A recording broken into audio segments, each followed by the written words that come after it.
Yes! Already? Wait. Where did my paycheck go? You get paid. For a few minutes, everything feels okay. Yes! You breathe a little easier. Maybe this month will be different. Then the rent comes out. Your phone bill, groceries, insurance, a subscription you completely forgot about. And somehow, before the month is even halfway over, your bank account looks like this. So you ask yourself, why can't I save money? Is everyone else simply better with money? Or is there something bigger going on? After investigating how banks, retailers, subscription companies, pricing strategies, and even human psychology work, Cherry discovered something surprising. It isn't just you. And today's missing dollar might completely change how you think about saving money. We've all heard the advice, spend less than you earn. Simple, right? Then why do millions of people with steady jobs and reasonable incomes still struggle to save? If saving money were only about discipline, why is this such a common problem? Cherry thought this case would be about budgeting. Instead, it became an investigation into something much bigger. Clue 1. Your brain wasn't built for modern spending. Imagine you're walking through a forest 20,000 years ago. You find food. Your brain immediately says, take it. Because tomorrow, there might not be any.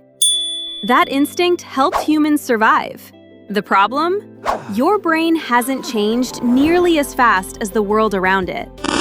Today, companies spend billions of dollars studying how people make buying decisions.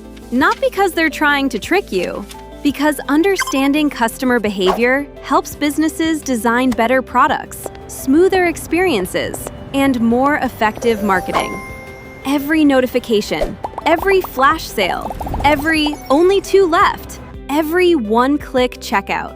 Each one reduces the time between wanting something and buying it. Saving money works very differently.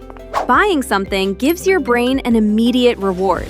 Saving usually rewards you weeks, months, or even years later. Our brains naturally notice the immediate reward first.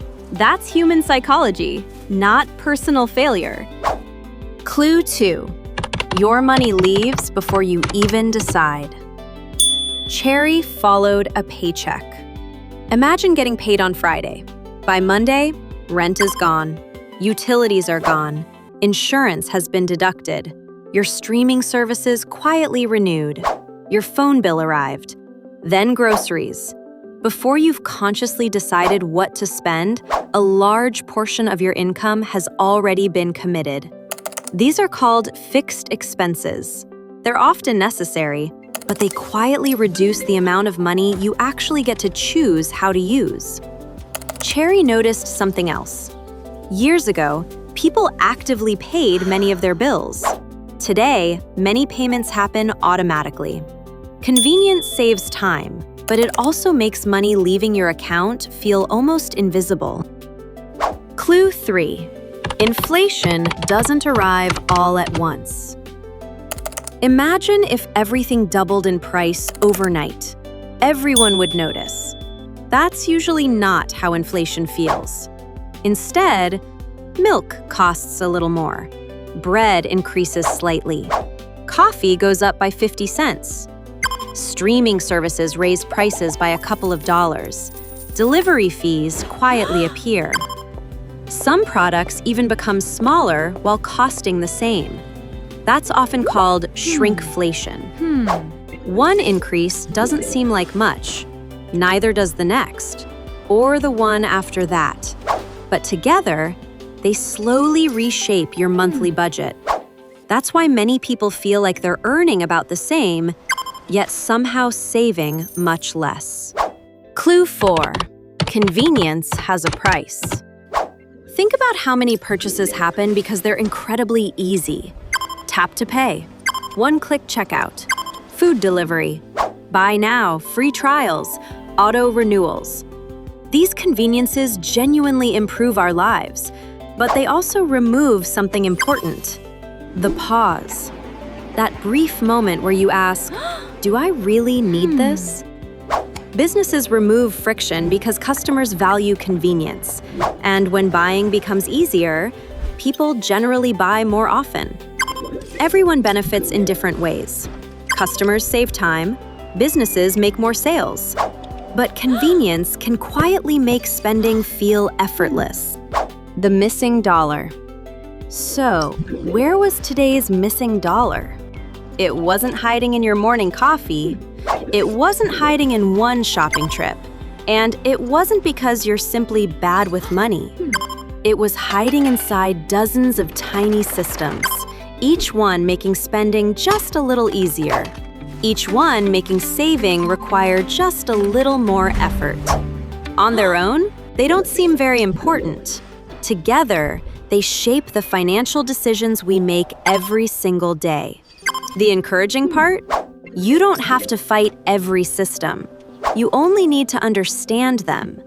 Cherry found 3 simple habits that can quietly shift the odds back in your favor. First, pay yourself first. Move a small amount into savings automatically on payday. Even $20 is a start. If the money moves before you're tempted to spend it, you rely less on willpower. Second, add a little friction before buying. If something isn't essential, wait 24 hours. Often, the impulse disappears. And third, review your automatic payments every few months. You may discover subscriptions or services you've completely forgotten about. None of these habits will make you wealthy overnight, but together, they help you take back a little more control. The next time someone says, you just need more discipline, remember this. You're not only managing your money, you're navigating a world where thousands of businesses compete for your attention and your wallet every single day. Understanding those systems won't solve every financial challenge, but it will help you make better decisions inside them. And that's exactly what we investigate here on The Missing Dollar. Because every dollar has a story, and somewhere, there's always a missing dollar. If you enjoyed this investigation, subscribe and join Cherry as we uncover the hidden business models, psychology, and money decisions that shape our everyday lives. Until next time, stay curious and keep investigating.